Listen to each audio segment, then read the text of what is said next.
Hello everyone, I welcome you all on my channel. So, continuing the series for the revision of science in CAPF.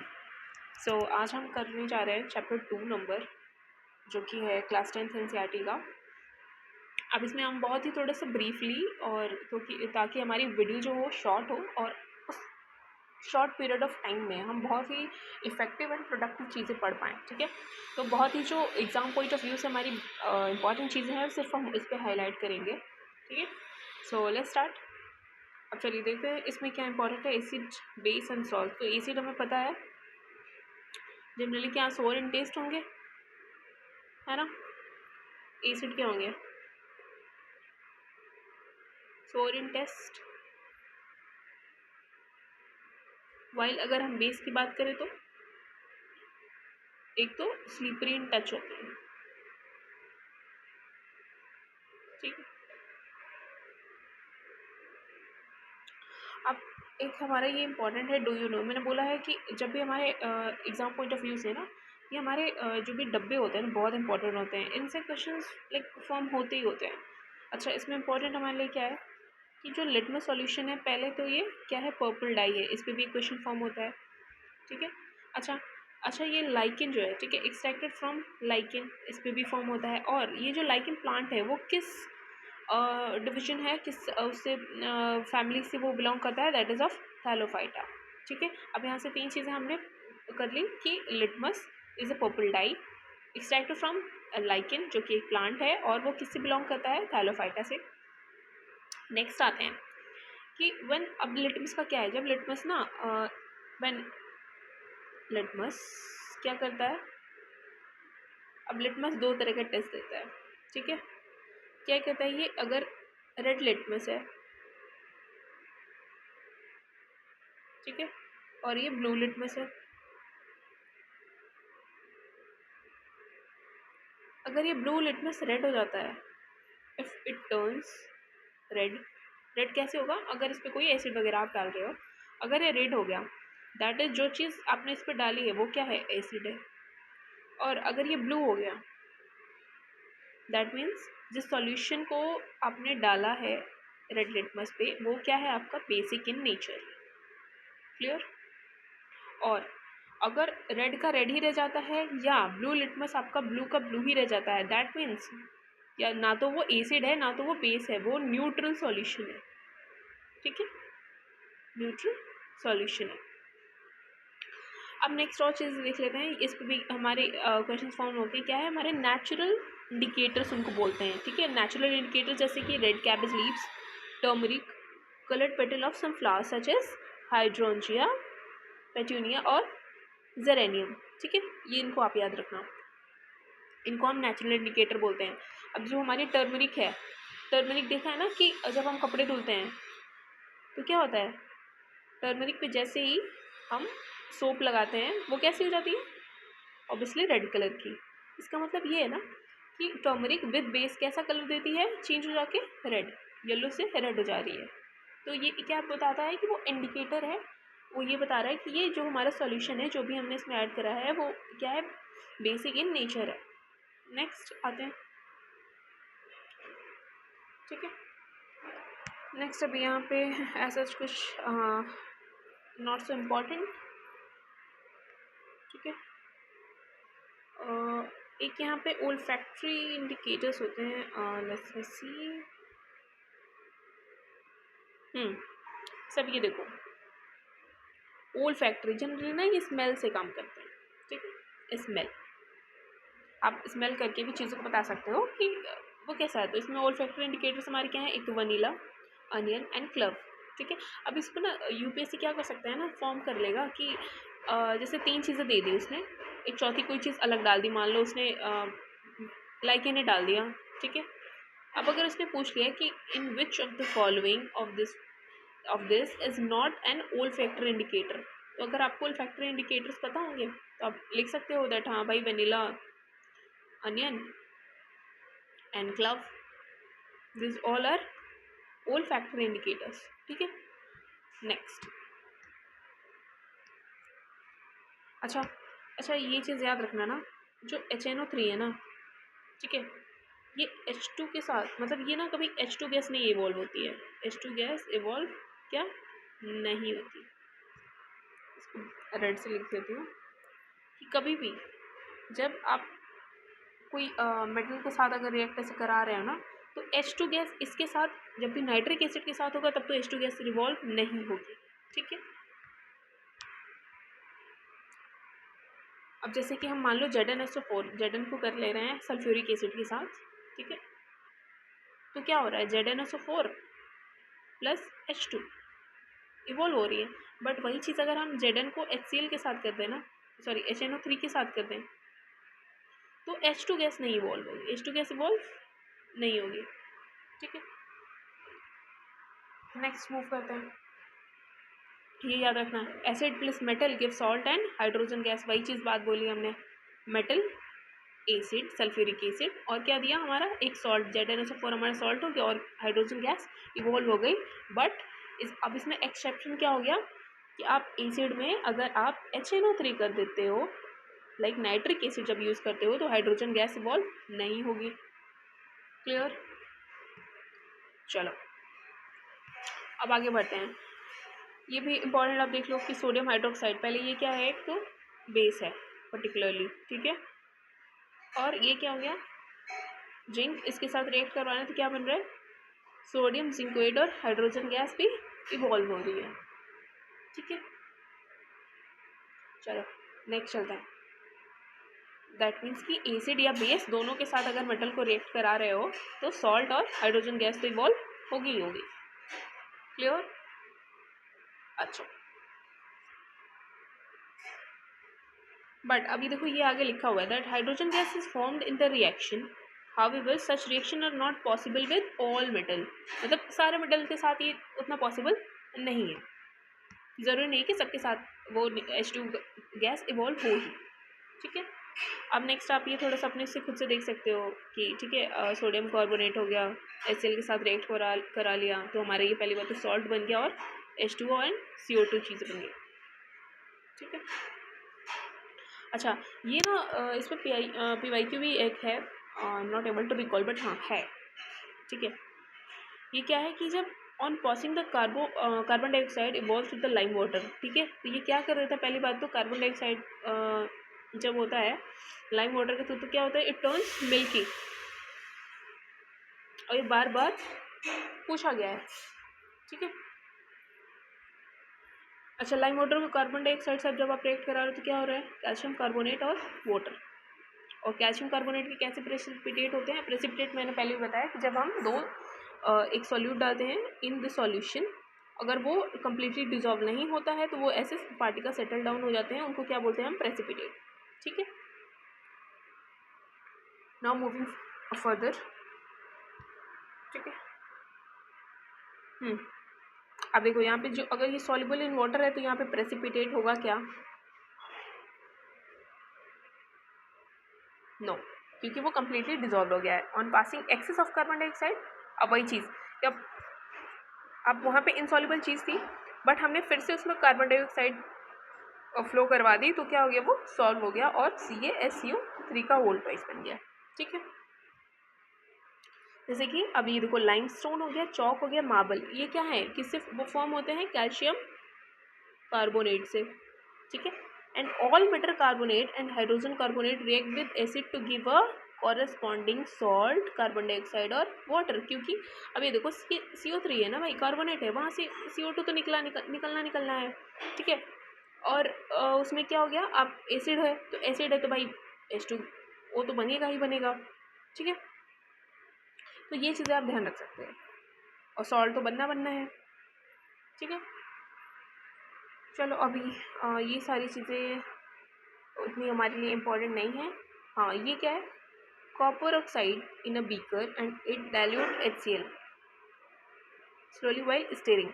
ठीक है, अब ये देखो तो हम कॉपर ऑक्साइड, ये क्या बोल रहा है, कॉपर ऑक्साइड को हम HCl के साथ कर रहे हैं तो क्या हो गया, कुछ देर बाद CuCl2 बनेगा। ठीक है, और क्या बनेगा, वाटर बनेगा। अब ये CuCl2 किस कलर का होता है, ब्लू ग्रीन कलर का, आपको ये कलर याद रखना है। ठीक है, अभी एक रिएक्शन हाँ देखो यहाँ पे having blue green colour of the solution due to the formation of cuprous chloride in this reaction. ठीक है,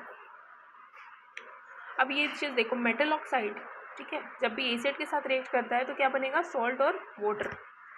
अब ये हमेशा याद रखना है, ठीक है, कि जब हमारे मेटल ऑक्साइड एसिड के साथ रिएक्ट करेंगे तो क्या बनाएगा, सॉल्ट एंड वाटर। और वैसे ही हमने आगे क्या देखा था कि बेस और एसिड जब भी बनेंगे तो क्या बनेगा, सॉल्ट एंड वाटर। इस रिएक्शन को न्यूट्रलाइजेशन रिएक्शन बोलते हैं। ये बहुत इंपॉर्टेंट है from your exam point of view कि बेस और एसिड, बेस में मान लो कोई ले लो NaOH ले लिया हमने, एसिड में मान लो हमने HCl ले लिया, तो क्या बनेगा, NaCl प्लस H2O।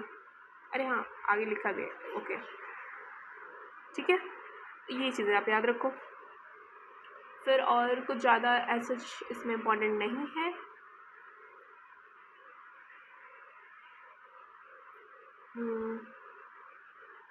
हाँ अब ये देखो, you will observe that glucose and alcohol solution do not conduct electricity. अब यहाँ से एक पॉइंट ये बन गया, ठीक है, कि ग्लूकोज और अल्कोहल सॉल्यूशन इलेक्ट्रिसिटी कंडक्ट नहीं करते हैं। अब ये आपको ना एक क्वेश्चन में आपको मान लो लाइन भी दे देगा, एक पॉइंट यही दे देगा कि इसमें कौन सा ट्रू है कौन सा नहीं है। तो आपको याद रखना होगा ग्लूकोज और अल्कोहल कभी भी इलेक्ट्रिसिटी कंडक्ट नहीं करते हैं। क्यों, क्योंकि इनके पास फ्री इलेक्ट्रॉन्स नहीं होते हैं, ठीक है, they are neutral in nature, ठीक है। और glowing of bulb indicates that there is a flow of current through the solution and the electric current is carried through acidic solution by ion, क्योंकि acid में क्या होंगे, H+ ions होंगे ना, ठीक है। और क्या होंगे, वही चीज़ H+ ion, acid contain H+ ion and cation such as Cl- और HCl-, ये सारे कैटायंस होते हैं, एनायंस होते हैं, ठीक है। चलो, और तो कुछ इसमें ऐसा इम्पॉर्टेंट नहीं है।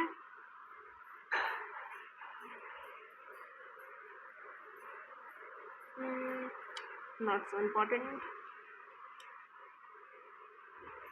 ठीक है।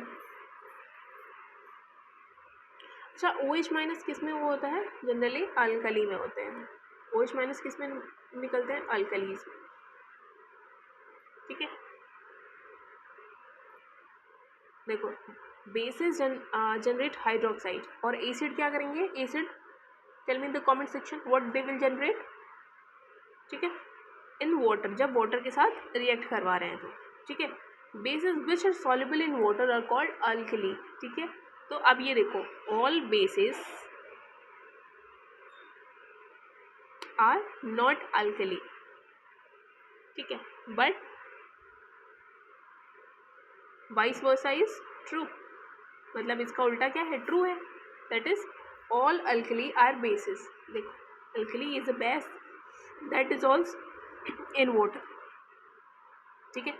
All bases do not dissolve in water, but सारे अल्कली वाटर में सॉल्युबल होते हैं और they are soapy to touch, bitter and corrosive होते हैं इन नेचर, ठीक है। नेक्स्ट और क्या है चीज़ें इंपॉर्टेंट कुछ हमारे, अब ये देखो यहाँ पे ऑलरेडी लिखा हुआ है, process of dissolving an acid और base in water is a highly exothermic one that is heat will release, ठीक है, इसमें हीट रिलीज होगी, ठीक है। जब भी हम एसिड या बेस में वाटर मिलाएंगे, पहली बात तो आप एसिड को वाटर में डालोगे या वाटर में या एसिड में वाटर डालोगे, आप ये बताओ। कभी भी आपको स्मॉल अमाउंट ऑफ एसिड लेना है और वाटर में डालना है। आप अगर वाटर में एसिड डालोगे ना, इट विल स्प्लंज आउट, ठीक है, और आप जल सकते हो, ठीक है। तो इस पे भी आपका PYQ फॉर्म हुआ है कि आपको स्लोली क्या करना है, ठीक है, आपको वाटर में थोड़ा सा एसिड मिलाना है, ठीक है। और जब भी आप ये चीज़ प्रोसेस करोगे ना, वो जो ग्लास होगा आपका, जो आपको बीकर होगा, दैट विल, उसको अगर ये बॉटम टच करोगे तो वो हीट होगा, आपको हॉट फील होगा। क्यों, क्योंकि it is an exothermic process, ठीक है। अच्छा, और यही चीज़ जब हम मिला रहे हैं पानी तो क्या उसको बोलते हैं, डाइल्यूशन। डाइल्यूशन मतलब कि उसके कंसंट्रेशन को हम कम कर रहे हैं, ठीक है। द एसिड और base is said to be diluted उसके बाद, ठीक है। अच्छा, H3OH प्लस आयन किस में होते हैं? ऑब्वियसली एसिड में होंगे हमारे, इनका कंसनट्रेशन सबसे ज़्यादा, और OH माइनस का कंसनट्रेशन किस में होगा? बेस में ज़्यादा होगा। अच्छा, जितना कंसनट्रेशन ज़्यादा होगा उतना pH क्या होगा? इंक्रीज होगा, किसका? OH माइनस का। और सेम चीज़ कि अगर एसिड H3O प्लस का जितना कंसनट्रेशन कम होगा वो क्या होगा? उसका इंक्रीज pH क्या हो गया? लोअर होता जाएगा, और जितना lower the pH higher will be the corrosive it is or a strong acid in nature, ठीक है। नेक्स्ट काम, अब वो चीज़ corrosive नेचर को मापने के लिए भी हमारे पास क्या है? अ स्केल, ठीक है। we need a scale for measuring hydrogen ion concentration in a solution and that is called pH.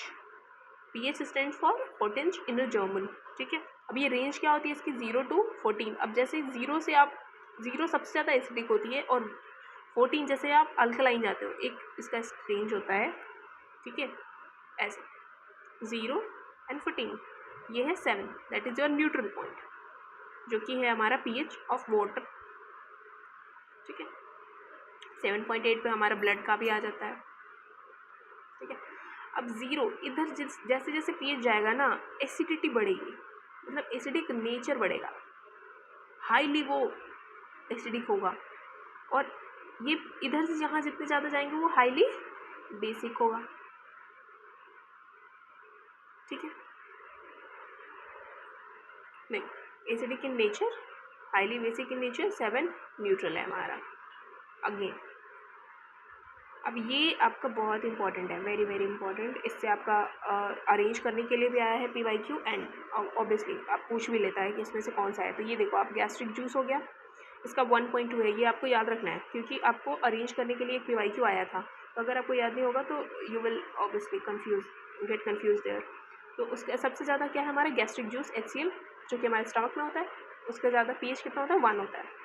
Lemon juice 2.2, pure water और ब्लड 7 और 7.4 तक होता है। मिल्क ऑफ मैग्नीशिया, ये किसके लिए? ट्रीट योर डाइजेशन, ठीक है। अगर आपको एसिडिटी हो गई है तो उसको डाइजेस्ट करने के लिए, ठीक है, एसिडिटी खत्म करने के लिए, डाइजेशन बढ़ाने के लिए क्या है? मिल्क ऑफ मैग्नीशिया देते हैं। And this is your strong base NaOH sodium hydroxide, ठीक है। अच्छा, और जो कॉफ़ी होती है इसमें भी एसिड होती है, ठीक है। टी होती है, इसमें भी एसिड होते हैं। तो इनका भी एसिड उसमें कौन सा एसिड प्रेजेंट होता है ये भी पूछ लें, तो अभी आई विल टेल यू। ये चीज़ देख लो। हाँ, कॉफ़ी का इधर समवट 4 से 6 के बीच में ही रहता है, 4 से 5 के बीच में ये इसका pH लेवल रहता है, ठीक है। नेक्स्ट देखते हैं। अच्छा, acid that's give rise to more H plus ion, ठीक है। More H plus ions are said to be strong acid, ठीक। And acid that give less H plus ion are said to be weak acid. मतलब कि gastric juice के पास more H plus ions होंगे, और मान लो लेमन जूस के पास उससे कंपैरेटिवली लेस होंगे H प्लस आयन्स, ठीक है। अच्छा, ये भी हमारा PYQ है, that our body works within the pH range of, ये एग्जैक्टली रेंज 7 to 7.8 के बीच में वर्क करती है, ठीक है। तो ये हमारा पूछा गया था कि our body works within the works in the range of, ठीक है, pH रेंज ऑफ। अच्छा, when pH of rain water is less than 5-6 उसको क्या बोलते हैं? Acid rain. अच्छा, एसिड रेन का और रीज़न क्या होता है वाई एसिड रेन वो हैपन्स? क्योंकि बिकॉज ऑफ सॉक्स और नॉक्स, याद रखो आप, सल्फर और नाइट्रोजन डाइऑक्साइड के उनके गैसेस की वजह से, ठीक है, एसिड रेन। तो ये क्या होता है? When acid rain flows into river it lowers the pH of the river. आप एसिडिक चीज़ उसमें मिला रहे हो, ऑब्वियसली डाइल्यूट हो रही है, ठीक है। अब उसका pH और लो हो रहा है, जिसकी वजह से जो एक्वेटिक एनिमल्स हैं उनका रहना मुश्किल हो रहा है, उनकी लाइफ रिस्क में आ रही है, ठीक है। चलो नेक्स्ट मूव करते हैं। यहाँ से भी आपका PYQ, मैंने बोला ना ऐसे डब्बे बहुत इंपॉर्टेंट है, they are very very important. अब इसमें पूछा गया है कि the atmosphere of Venus is made up of, ठीक है, made up of what? White and yellowish clouds of sulphuric acid, और दिस इज योर PYQ, ठीक है। तो याद रखना, कि वीनस का जो एटमॉस्फेयर है that is made up of sulphuric acid. ठीक है, और कुछ याद रखो ना रखो, ये आपको याद रखना है सिंपली। अच्छा, अब ये देखते हैं क्या है, milk of magnesia. Milk of magnesia इस क्या है, MgOH का OH is a mild base. ये भी याद रखो क्योंकि ये भी स्टेटमेंट में आता है कि माइल्ड बेस, मान लो 4 कंफ्यूज कर दिया, mild base, strong base, strong acid, weak acid, तो यू मे गेट कंफ्यूज अगर आपने ध्यान से नहीं पढ़ा है। तो it is a mild base often use for this what is purpose, that is anti acid. क्या है, न्यूट्रलाइज द एक्सेस एसिड। और हमारे स्टमक में कौन सा एसिड होता है, हाइड्रोक्लोरिक एसिड। ठीक है, नेक्स्ट मूव करते हैं। अच्छा, pH changes as the cause to tooth decay. हमारे जो हमारा दांत होता है वो सड़ने लगता है। ठीक है, अगर हमारा बहुत ज़्यादा इसका जो pH लेवल हो गया वो 5.5 से अगर नीचे हो रहा है तो हमारा टूथ डीके स्टार्ट हो जाएगा, हमारा जो दांत है वो सड़ना स्टार्ट हो जाएगा। अच्छा, हमारे टीथ किससे बने होते हैं, दैट इज ऑफ कैल्शियम हाइड्रोक्सीपेटाइट। ठीक है, कैल्शियम कार्बोनेट कभी नहीं लिखना है। ठीक है, ये जनरली कैल्शियम फॉस्फेट का बना होता है, ये आपको इंपॉर्टेंट याद रखना है क्योंकि इससे क्वेश्चन फ्रेम होते हैं। और जनरली अगर ये हाइड्रोक्सीपेटाइट आ गया सिंपली यही लिखोगे, इनेमल हमारा इसी का बना होता है। And it is the hardest substance in the body. ठीक है, और it does not dissolve in water. Obviously hardest है तो डिजॉल्व तो होगा नहीं, बट कोरोडेड वेन, बट ये कोरोजन हो सकता है, इसका डिग्रेड हो सकता है अगर क्या है हमारा जो माउथ का जो pH लेवल है वो 5.5 से लो हुआ तो। ठीक है, और इसी वजह से जो बैक्टीरिया है ना present in the mouth produce acids, जिसकी वजह से degradation of sugar and food, ठीक है, होने लगता है। और इसी वजह से जो हम टूथब्रश करते हैं that is of basic in nature. जो टूथपेस्ट होता है हमारा वो किस नेचर का होता है, बेस नेचर का। So that acid plus base जो होता है वो मिलके न्यूट्रलाइज कर दे और क्या बन जाए, सॉल्ट एंड वाटर। ठीक है, तो याद रखना। Next, honey bee. Obviously bee sting से तमाम क्वेश्चंस आए हुए हैं। ठीक है, कि causes it due to, obviously इसको मेथानोइक एसिड बोलते हैं।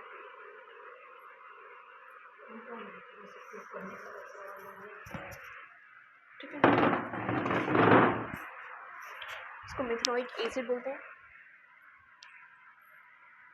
या फॉर्मिक एसिड भी बोल लेते हैं। ठीक है, नेक्स्ट मूव करते हैं, क्या है, हाँ अब ये देखो,